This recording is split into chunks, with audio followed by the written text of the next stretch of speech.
Hello friends, welcome to government job ideas. So ரயில்வேல தான் வந்து பாருங்கள் ஒரு புதிய வேலைவாய்ப்பு வந்து கொடுத்துருக்காங்க. ஸோ இந்த வேலைக்கு வந்து உங்களுக்கு எழுத்து தேர்வு அந்த மாதிரி எதுவுமே கிடையாது. மார்க்கை வச்சு தான் வந்து ஷார்ட் லிஸ்ட் வந்து பண்ண போகிறாங்க. மொத்தமாக ஒரு 4232 வேகன்சியோட உங்களுக்கு வந்திருக்கு. ஸோ ஃபீஸ் வந்து பெண்களுக்குலாம் வந்து ஃபீஸே வந்து கிடையாது. அதே மாதிரி எஸ்சி எஸ்டி பிடபிள்யூடிக்குமே வந்து அப்ளிகேஷன் ஃபீஸ் கிடையாது. லாஸ்ட் டேட் வந்து 27 ஜான்வரிக்குள்ளார நீங்கள் ஆன்லைனில் அப்ளை பண்ணிக்கலாம். ஸோ இப்போ இந்த வேலைக்கான நோட்டிஃபிகேஷன் டீட்டெயில்ஸ் நம்ம பார்க்கலாம். நீங்க இப்ப தான் நம்ம சேனலுக்கு ஃபர்ஸ்ட் டைம் வரீங்கன்னா சப்ஸ்கிரைப் பண்ணிக்கோங்க. ஃப்ரெண்ட்ஸ், சவுத் சென்ட்ரல் ரயில்வேல தான் வந்து பாருங்க உங்களுக்கு இந்த வேலைவாய்ப்பு வந்து உங்களுக்கு வந்திருக்கு. ஸோ ஆன்லைன் மோட் அப்ளிகேஷன் தான் உங்களுக்கு லிங்க் ஓப்பன் ஆயிடுச்சு. க்ளோசிங் டேட் வந்து பாருங்க 27 ஜான்வரி தான் வந்து லாஸ்ட் டேட்டு. ஸோ அதுக்குள்ளார நீங்க ஆன்லைன்ல அப்ளை பண்ணிக்கலாம். மொத்தமா வேகன்சி வந்து பாருங்க 4232 வேகன்சியோட உங்களுக்கு வந்து வந்திருக்கு. ஸோ அந்த வேகன்சி எல்லாமே வந்து பார்த்தீங்கன்னா உங்களுக்கு வந்து அந்தந்த கம்யூனிட்டி வைஸா வந்து பாருங்க இங்க ஸ்ப்ளிட் பண்ணி குடுத்துருக்காங்க. ஸோ இதுல ட்ரேட் வைஸாவும் வந்து உங்களுக்கு வேகன்சி இருக்கு. அதாவது AC mechanic category, so air conditioning, carpenter, diesel mechanic, electronic mechanic, industrial electronics, electrician, power maintenance இந்த மாதிரி வந்து உங்களுக்கு ஒரு 16 ட்ரேட்ல வந்து பார்த்தீங்கன்னா அந்த வேகன்சி வந்து ஃபில் பண்றாங்க. அந்த வேகன்சி எல்லாமே வந்து ஸோ கம்யூனிட்டி வைஸா வந்து பாருங்க இங்க பிரேக்கப் பண்ணி பிரிச்சு குடுத்துருக்காங்க. மொத்தமா வந்து ஒரு 4232 வேகன்சி வந்து உங்களுக்கு வந்திருக்கு. இதுல வந்து பார்த்தீங்கன்னா உங்களுக்கு வந்து இதுல நம்ம தமிழ்நாட்டுல வந்து உங்களுக்கு எந்த டிஸ்ட்ரிக்ட் வந்து அப்ளை பண்ணலாம் அப்படிங்கிறதையுமே குடுத்துருக்காங்க பாருங்க. தமிழ்நாட பொறுத்தவரைக்கும் வெள்ளூர் டிஸ்ட்ரிக்ட்ல இருக்கிறவங்க நீங்க வந்து அப்ளை பண்ணிக்கோங்க. இதே மாதிரி வந்து தெலுங்கானாக்கு வந்து பாருங்க ஆல் டிஸ்ட்ரிக்ட்ஸ்னு குடுத்துருக்காங்க. ஆந்திர பிரதேஷ்க்கும் ஆல் டிஸ்ட்ரிக்ட்ஸ், மகாராஷ்டிரா குடுத்துருக்காங்க. கர்நாடகா இந்த மாதிரி வந்து அந்தந்த ஸ்டேட்ல வந்து எந்தெந்த டிஸ்ட்ரிக்ட் வந்து அப்ளை பண்ணலாம் அப்படிங்கிறதையுமே சொல்லியிருக்காங்க. இதுல நம்ம தமிழ்நாட்டுல வந்து வெள்ளூர் டிஸ்ட்ரிக்ட்ல இருக்கிறவங்க வந்து நீங்க வந்து அப்ளை பண்ணிக்கலாம். ஸோ மீதி இருக்கிற டிஸ்ட்ரிக்ட்ஸ் வந்து அப்ளை பண்ண முடியாது. அதையும் நீங்க பார்த்துக்கோங்க. இதுல அந்த போஸ்டிங்ஸ் வந்து உங்களுக்கு எங்கெங்க வந்து இருக்கும் அப்படிங்கிறதுக்கான ட்ரெய்னிங்க்கான லொகேஷனுமே இங்க குடுத்துருக்காங்க. ஸோ அதையும் நீங்க வந்து ரீட் பண்ணி பாருங்க.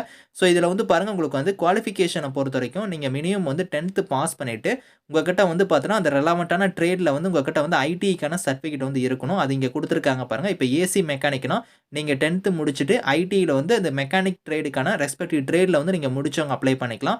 ஸோ 10த்ல வந்து நீங்க மினிமம் 50% மார்க் வந்து எடுத்திருக்கணும் அப்படிங்கிறத சொல்லியிருக்காங்க.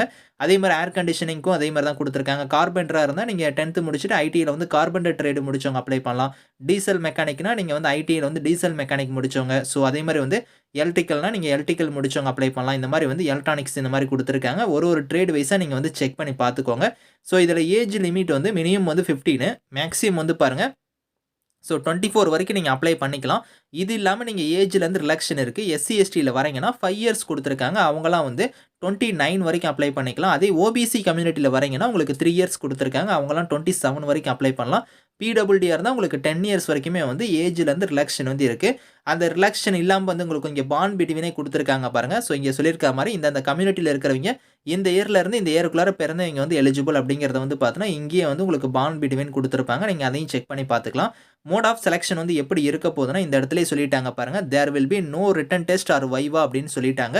உங்களுக்கு எழுத்து தேர்வும் கிடையாது. அதே மாரி உங்களுக்கு வைவானா இன்டர்வியூமே வந்து கிடையாது. எப்படி வந்து செலக்ஷன் இருக்க போதுன்னா, உங்களோட மார்க்க பேஸ் பண்ணி தான் வந்து மெரிட் செலக்ஷனா வந்து இருக்கும் அப்படிங்கிறத சொல்லிட்டாங்க. பேஸ்ட் ஆன் மெரிட்னே குடுத்துருக்காங்க பாருங்க. அதாவது உங்களோட 10th ஐடியோட மார்க்க வச்சு தான் வந்து பார்த்தீங்கன்னா, உங்களுக்கு ஷார்ட் லிஸ்ட் வந்து பண்ணுவாங்க. மத்தபடி உங்களுக்கு ரிட்டன் எக்ஸாமோ, வைவாவோ அந்த மாரிலாம் எதுவுமே கிடையாது. இது வந்து உங்களுக்கு அப்ரன்டிஸ் டைப்ல தான் வந்து எடுக்குறாங்க. உங்களுக்கு 1 இயர் இதுக்கான டியூரேஷன் ஆஃப் ட்ரெய்னிங் வந்து இருக்கும். ஸோ அப்ரன்டிஸ்னால நீங்க வந்து அப்ளை பண்ணாம விட்றாதீங்க. ஸோ இந்த சர்டிஃபிகேட் நீங்க எடுத்து வச்சுக்கிட்டீங்கன்னா, உங்களுக்கு வந்து ரயில்வே தரப்புல இருந்து உங்களுக்கு டெக்னீஷியன், அசிஸ்டன்ட் லெவல் கேட்டகரிக்கான போஸ்டிங்ஸ்லாம் வரும்போது, நீங்க அதுக்கு அப்ளை பண்ணும்போது, உங்களுக்கு ஒரு 20% வந்து இடஒதுக்கீடுமே வந்து குடுப்பாங்க. இந்த அப்ரன்டிஸ்ஷிப் முடிச்சவங்களுக்கு வந்து இடஒதுக்கீடு வந்து இருக்கு. ஸோ அதையும் மறந்துறாதீங்க. ஸோ அதனால வந்து இத வந்து நீங்க 1 இயர் ட்ரெய்னிங் மாரி நீங்க பண்ணி வச்சுக்கிட்டீங்கன்னா, உங்களுக்கு அந்த சர்டிஃபிகேட் வச்சு நீங்க வந்து ரயில்வேல வரக்கூடிய அப்கமிங் வரக்கூடிய நோட்டிஃபிகேஷனுக்கு நீங்க அப்ளை பண்ணலாம். ஸோ அதுக்கு வந்து இடஒதுக்கீடுமே வந்து கிடைக்கும். ஸோ இதுல ஃபீஸ் பேமெண்ட்ட பொறுத்தவரைக்கும் பாருங்க இங்க குடுத்துருக்காங்க. அதாவது எஸ்சி, எஸ்டி ஸோ அனைத்து பெண்களுக்கும் ஃபீஸ் கிடையாது. பிடபிள்யூடிக்குமே ஃபீஸ் கிடையாது. இவங்கள தவிர்த்து மீதி இருக்கிறவங்களுக்கு மட்டும் ஒரு ரூ. 100 வந்து ஃபீஸு. அந்த ஃபீஸ வந்து நீங்க நெட் பேங்கிங்கோ இல்லனா வந்து டெபிட் கார்டு இல்ல கிரெடிட் கார்டு இல்லனா வந்து எஸ்பிஐ, யுபிஐ மூலியமா கூட நீங்க வந்து அந்த ஃபீஸ வந்து நீங்க பே பண்ணிக்கலாம் அப்படிங்கிறத குடுத்துருக்காங்க. ஆன்லைன் மோட் அப்ளிகேஷன் தான் இங்க லிங்க் வந்து பாருங்க உங்களுக்கு இங்க குடுத்துருக்காங்க. அந்த லிங்க்ல போய் நீங்க ஆன்லைன்ல அப்ளை பண்ணிக்கலாம். ஸ்டெப் பை ஸ்டெப்பா உங்களோட டாக்குமெண்ட்ஸ்லாம் நீங்க ஸ்கேன் பண்ணி அப்லோட் பண்ற மாரி இருக்கும். அது என்னென்ன டாக்குமெண்ட்ஸ் அப்லோட் பண்ணணும் அப்படிங்கிறதையுமே இங்க குடுத்துருக்காங்க. ஸோ என்னென்ன தப்புலாம் நீங்க பண்ணா உங்களுக்கு அப்ளிகேஷன் வந்து ரிஜெக்ட் ஆகும் அப்படிங்கிறதுக்கான இந்த டீட்டெயில்ஸுமே இங்க இருக்கு. ஸோ அதர் கண்டிஷன்ஸ்லாம் குடுத்துருக்காங்க. அதெல்லாம் வந்து நீங்க ரீட் பண்ணி பாருங்க. ஸோ லாஸ்ட் டேட் வந்து உங்களுக்கு 27 ஜான்வரி தான் லாஸ்ட் டேட்டு. ஸோ இதுல உங்களுக்கு போஸ்டிங் வந்து எங்கெங்க வந்து இருக்கும், எந்தெந்த யூனிட்ல வந்து இருக்கும் அப்படிங்கிறது எல்லாமே இங்க டீட்டெயிலா குடுத்துருக்காங்க. ஸோ அதையுமே நீங்க வந்து பார்த்துக்கோங்க. இந்த நோட்டிஃபிகேஷன், அப்ளை லிங்க்ஸ் எல்லாமே வந்து நான் கீழ வந்து டிஸ்கிரிப்ஷன்ல வந்து குடுக்குறேன். ஸோ செக் பண்ணிக்கோங்க. Thank you friends.